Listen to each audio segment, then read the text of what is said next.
Hello বন্ধুরা, কেমন আছো সবাই? আশা করি তোমরা সবাই খুব ভালো আছো আর আমরা খুব ভালো আছি। রিমঝিম ডেরির নতুন একটি ব্লগে তোমাদের অনেক অনেক স্বাগত। আমাদের চলছে চ্যানেলে কেদারনাথ সিরিজ।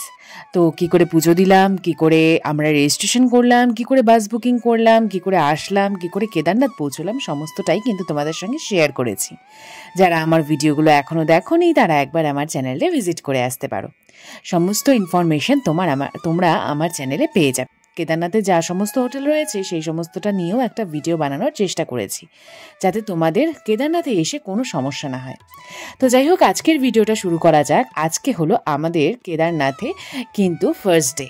আমরা সকালবেলা পুজো দিয়েছি, সকালবেলা না, ওই দুপুরবেলা নাগাদ পুজো দিয়েছি। আর এখন হলো সন্ধেবেলা। সন্ধে আরতির জন্য কিন্তু ভিড় জমায়েত হয়ে গিয়েছে মন্দিরের সামনে। আর দেখো, মন্দিরের সামনে অনেক বড় লাইন এখনো রয়েছে।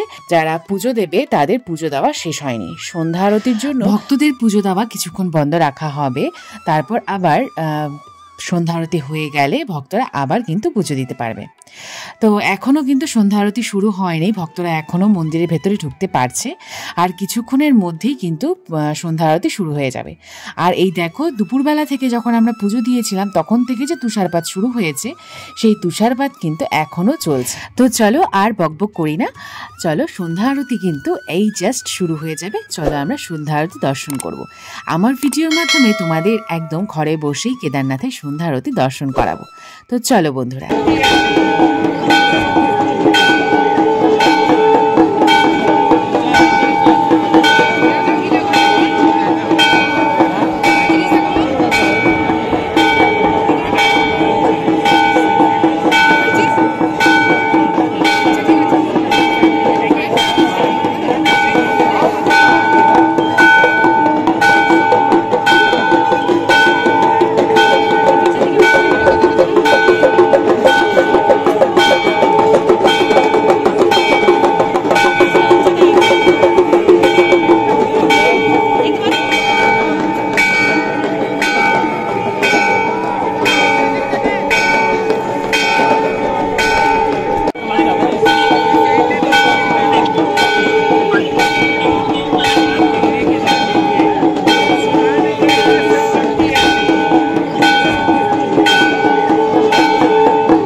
অনেক রাতে কিন্তু আমরা ঘরে এসেছি রুমে, মন্দির ছেড়ে আসতেই ইচ্ছে করছিল না, আর এত ঠান্ডা বাইরে থাকাও যাচ্ছিল না, চারিপাশে সবাই আগুন তাপাচ্ছিল, দেখতেই পারলে তোমরা। আর এই দেখো টুপির ওপর দিয়ে টুপি, মানে কিরকম ঠান্ডা সেটা বুঝতেই পারছো। একটা জিনিস অবশ্যই মাথায় রাখবে যে নিজেদের সঙ্গে একটু খাবারের ব্যবস্থা নিজেদের সঙ্গে রাখার চেষ্টা করবে, কারণ এখানে খাবার দাবার প্রচুর দাম রয়েছে। তবে সেই সমস্ত খাবার দাবারের সঙ্গে যদি একটু নিজেদের জোগাড় যন্ত্র থাকে তাহলে কিন্তু একটু ভালো হয়।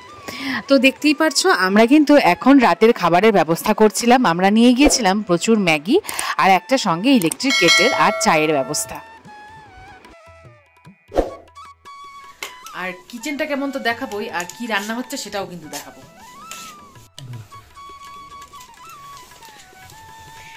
ম্যাগি সিদ্ধ, একটু আগে চা খাওয়া দিয়েছে, বালিশ গুলো নোংরা, ম্যাগি সিদ্ধ আর একটু আগে চা খাওয়া হয়েছে, ব্যাস এই হলো আমাদের রাত্রির ডিনার।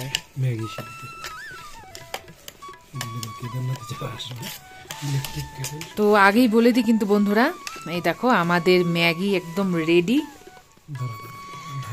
আর যারা যারা কেদারনাথ প্ল্যান করছো অবশ্যই একটা ইলেকট্রিক কেটেল সঙ্গী করে নিয়ে আসবা, আর কিছু আনো আর না আনো, আর চিনি আর চা পাতাটা নিয়ে আসবা, ব্যাস। তাহলে আর কিন্তু তোমাদের কারোর ভরসা করতে হবে না, নিজের খাবারের ব্যবস্থা নিজেই করতে পারবে। আমরা দুপুরবেলা এক আলু সিদ্ধ আর ভাত খাইছি, শুধু খাওয়া হয়েছে আমাদের আলু সিদ্ধ আর ভাত। সেটার দাম কত নিয়েছে শুনলে তোমরা মাথা ঘুরিয়ে পড়ে যাবা। দাম নিয়েছে 400 টাকা। আমার বাবার জন্য ঠিক আছে, 400 টাকার আলু সিদ্ধ আর ভাত খাওয়ার থেকে এই ম্যাগি খেয়ে রাত্রি কাটানো অনেক ভালো। আলিপুরে নামটা নেওয়া যাচ্ছে।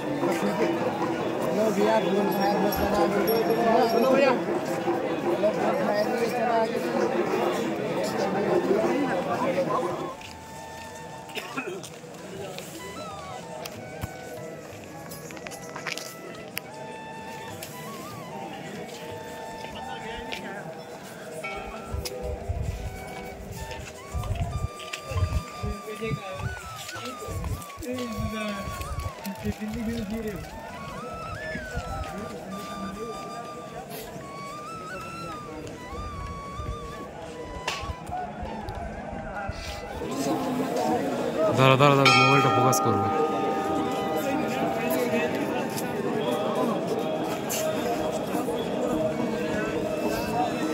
ঘুরায় লম্বা করে সকাল সকাল কেদারনাথ দর্শন দিয়ে শুরু হলো দিনটা। সবাইকে গুড মর্নিং। আর তোমাদেরকে দেখাই এখন কেদারনাথের পরিস্থিতিটা, আমরা কোথায় আছি, কতটা পরিমাণে ঠান্ডায় আছি সেটা তোমরা এই টেম্পারেচারটা দেখলে বুঝতে পারবে। -5 ডিগ্রি সেলসিয়াসে আমরা এখন বসে আছি, আর কেমন ঠান্ডা সেটা তোমাদেরকে ভাষায় প্রকাশ করে বলতে পারবো না। মানে এত কিছু দেখো, এত কিছু করে আছি, তারপরেও মনে হচ্ছে, এত কিছু পড়ে থাকার পরেও মনে হচ্ছে এখনো জমে যাবে। সবাই দেখো আগুনটা পাচ্ছে।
সকালটা কিন্তু আজকে দারুণ করে শুরু হয়েছে। একদম ঘুম থেকে উঠে ভোরবেলা আগে ঠাকুরের দর্শন করেছি। কালকে তো আমাদের পুজো দেওয়া হয়ে গিয়েছে, তাই আজকে অনেকটা সময় রয়েছে হাতে। আমরা আবার আজকে ফিরেও যাব, মানে গৌরীকুণ্ডে আজকে নেমে যাব। তো মন্দির চত্বরটা একটু ঘুরবো, আর তোমাদের মন্দির সম্পর্কে অনেক কিছু আজকে বলবো। দারুণ একটি ভৌগোলিক পরিবেশের মধ্যে অবস্থিত কেদারনাথ শহরে এই কেদার বাবার মন্দির। উত্তরাখণ্ড রাজ্যের রুদ্রপ্রয়াগ জেলায় এই হিন্দুদের পবিত্র তীর্থক্ষেত্র অবস্থিত। মন্দাকিনী নদীর পাশ দিয়ে কিন্তু এই শহরটি রয়েছে। হিমালয়েরই একটা রেঞ্জ তুষারাবৃত এই পর্বতশৃঙ্গের সামনেই কিন্তু এই কেদার বাবার মন্দির। পঞ্চপাণ্ডবরা কৌরবদের যুদ্ধে পরাজিত করার পর শিবের খোঁজে প্রেরণ তাদের পাপের প্রায়শ্চিত্তের জন্য। তাদের রাজ্য তাদের আত্মীয়দের হাতে তুলে শিব কিন্তু পাণ্ডবদের উপর অসন্তুষ্ট হয়েই একটু লুকিয়েছিলেন। তারপর তারা যখন শিবকে পান তাকে ষাঁড় রূপে পান। সেই থেকে কিন্তু সেই ষাঁড় রূপ শিবেরই কিছু এক একটা অংশ এক একটা জায়গায় আবির্ভূত হন আবার। আর সেই থেকেই পঞ্চ কেদারের আবির্ভাব। এখন বাচ্চা সকাল 6:30। আর বন্ধুরা, সত্যি কথা যেটা সেটা হলো, সবাই বলে যে কেদারনাথে নাকি স্বর্গ থেকে হাওয়া আসে। একদমই তাই। দেখো এত সুন্দর পাহাড় আর এত সুন্দর মন্দির, তাহলে স্বর্গ থেকে হাওয়া আসে না তো? এটাই আমার তো মনে হয় এটাই স্বর্গ। তো আমরা কালকে পুজো দিয়েছি, তোমরা দেখেইছো। আর আজকে আমরা মন্দির চত্বরটা একটু ঘুরবো, ঘুরে আজকে আমরা বেরিয়ে যাব আবার। দারুণ একটা এক্সপিরিয়েন্স, দারুণ এক্সপিরিয়েন্স, মানে জীবনটা মনে হয় ধন্য হয়ে গেল। আর অনুভবের থেকে শুনি। হ্যাঁ, যারা যারা কেদারনাথ আসনি তারা একবার কেদারনাথ অবশ্যই আসো, এসে স্বর্গ দর্শন করে যাও। একদম স্বর্গ দর্শন করতে হলে কিন্তু এই জীবনে এখানেই আসতে হবে। একটু কষ্ট হবে, সত্যি কথা একটু কষ্ট হবে।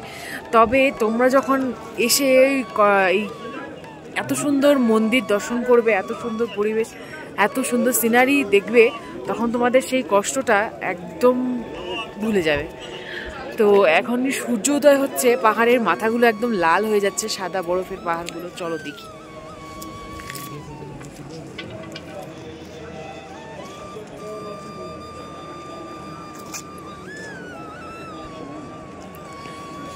পিছন দিয়ে ওঠে।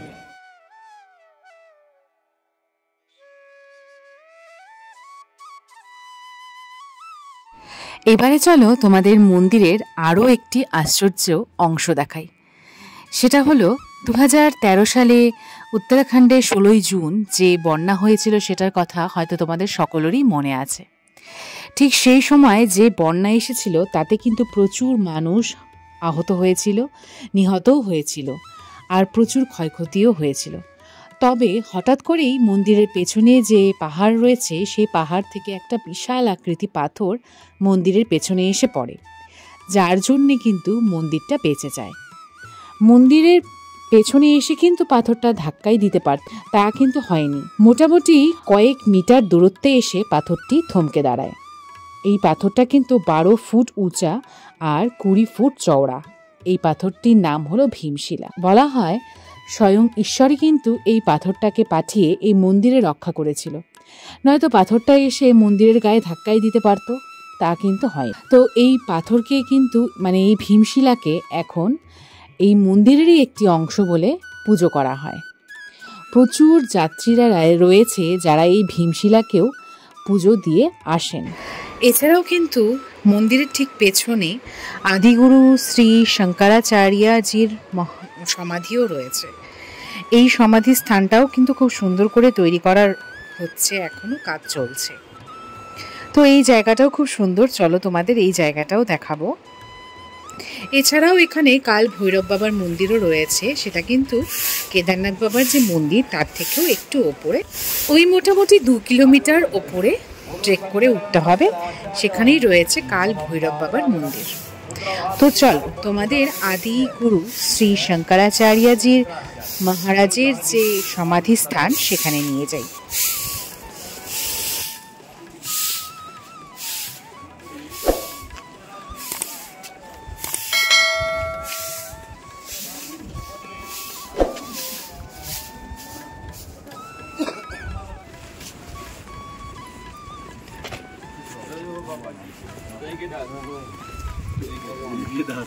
जय श्री कृष्ण।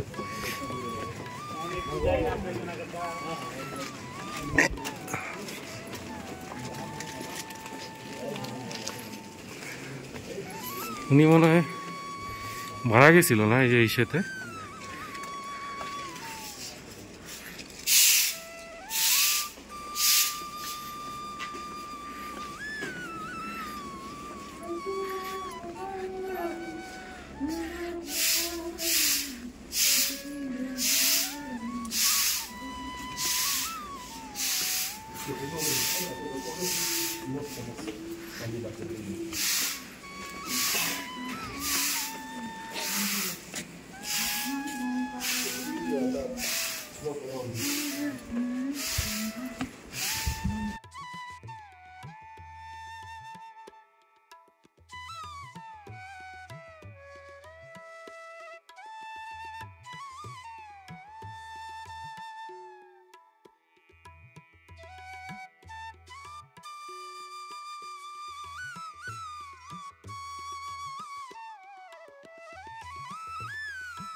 মন্দির চত্বরে রয়েছে প্রচুর দোকানপাট। এখানেই তোমরা কিন্তু প্রসাদের সমস্ত কিছু পেয়ে যাবে। সমস্তগুলোই কিন্তু আলাদা আলাদা প্রাইসের রয়েছে, কোনোটা কম কোনোটা বেশি। তোমরা তোমাদের যা যা প্রয়োজন সমস্তটাই এখান থেকে নিয়ে যেতে পারবে। আর এত সুন্দর জায়গায় এসে বাড়িতে যারা রয়েছে তাদের জন্য কিছু নেব না সেটা তো হয় না। এখানে কিন্তু প্রচুর সুন্দর সুন্দর জিনিসও রয়েছে, যেরকম ধরো ম্যাগনেট, তারপরে আরও চাবির রিং, ব্রেসলেট, মালা, অনেক কিছুই রয়েছে। সেগুলো তোমরা তোমাদের প্রিয়জনদের জন্য এখান থেকে কেনাকাটা করে নিয়ে যেতে পারো। আর খাবারের দোকান কিন্তু তেমন একটা নেই, কয়েকটা মাত্র রয়েছে। ভাত খুব কষ্টে পাওয়া যায়, আর রুটি, কারি, এই সমস্তটাই কিন্তু এখানে বেশি পাওয়া যায়। তবে এখানে সমস্ত রকমের জিনিসের দামে একটু বেশি। তবে এতটা পাহাড়ের ওপরে ওঠানোটাও যথেষ্ট কষ্টকর, তো সেই জন্য জিনিসের যা দাম রয়েছে সেটাও কিন্তু তাদের যে পরিস্থিতি সেই আন্দাজে একদম ন্যায্যই বলা যায়। তো যাই হোক, এইভাবে কিন্তু আমরা পুরো মন্দিরটা ঘুরে নিলাম। তোমাদের ভালো লাগলে একটা লাইক করো, কমেন্ট করো, সাবস্ক্রাইব করো। আর যদি এবছর তোমরা কেদারনাথের জন্য প্ল্যান করে থাকো তাহলে আমার চ্যানেলে আরও ভিডিও আছে কেদারনাথ সংক্রান্ত, সেগুলো বন্ধুদের সঙ্গে শেয়ার করে তোমরা নিজেদের মধ্যে একটা প্ল্যান করে নিতে পারো। কোনো রকম হেল্প চাইলে কিন্তু আমাদের কমেন্ট বক্সে কমেন্ট করতে পারো, আমরা সব রকম হেল্প করার চেষ্টা করব। ডেসক্রিপশন বক্সে সমস্ত রকমের ফোন নাম্বার, লিঙ্কস দেওয়া রয়েছে। যে যেরকম ভিডিও দেখতে চাইছো আমার চ্যানেলে সেই রকম ভিডিও দেওয়া রয়েছে। সেই সমস্ত ভিডিও দেখে কিন্তু তোমরা তোমাদের জার্নিটা প্ল্যান করতে পারো। তো দেখা হচ্ছে বন্ধুরা পরের ভিডিওতে। আমরা কি করে ট্রেক করে নামলাম সেটা নিয়ে আসছি পরের ভিডিওতে। ততক্ষণের জন্য সবাই খুব ভালো থেকো, সুস্থ থেকো। টাটা বন্ধুরা।